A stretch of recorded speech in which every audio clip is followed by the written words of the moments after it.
se sont rencontrés dans la plus grande discrétion. Équipe de campagne, Jadot-Taubira. Faut-il... Ah, c'est La plus grande discrétion, mais tout le monde le sait. tout le monde le sait.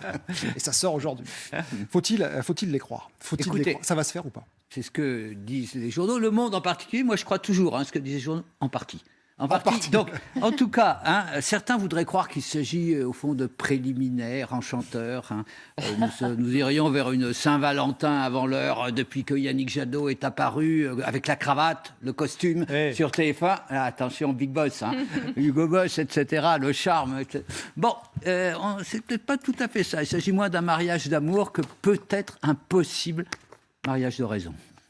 Vous nous décevez, Nicolas. On a quand même de grands romantiques dans cette matinale. On le prouve chaque bien jour. Pourquoi ce rapprochement soudain?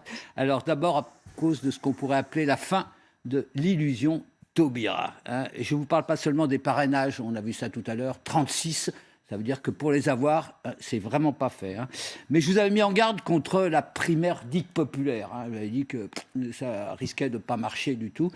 Eh ben, on l'a vu ça, et on l'a vu de manière très très nette, que notamment, vous nous aviez montré les images au moment de l'abbé Pierre sur cette réunion sur le logement. Tout d'un coup, on s'est rendu compte que elle n'était pas prête. Je veux dire, la présidentielle, ça se travaille, ça se prépare. C'est un travail sur soi-même, c'est un travail sur les dossiers, c'est une assaise. Je veux dire, c'est pas quelque chose où on débarque et on dit je vais être candidat à la présidentielle. Non, les gens le sentent, ils le voient. Puis son staff me disait, si au bout de 10 jours, on n'est pas à 8%, c'est pas la peine d'insister. Ça veut dire qu'on n'y arrivera pas. Eh ben, on n'y arrivera pas. Du coup, elle se tourne vers Yannick et les écologistes, parce que Anne Hidalgo, elle est dans les choux. Ouais, c'est plus crédible du côté de Jadot? Écoutez, un peu quand même, parce que Yannick Jadot, il piétine autour des 5%, râlez pas crête, c'est vraiment pas formidable. Il faut absolument trouver un second souffle, une dynamique, et donc un ralliement démonstratif de Christiane Taubira, ça pourrait l'arranger. En même temps, il ne faut pas qu'il se roule par terre pour l'obtenir et pas qu'il se mette minable. Donc regardez bien ce qu'il dit, écoutez. Et moi, je suis favorable à toutes les personnes de qualité qui voudraient nous rejoindre.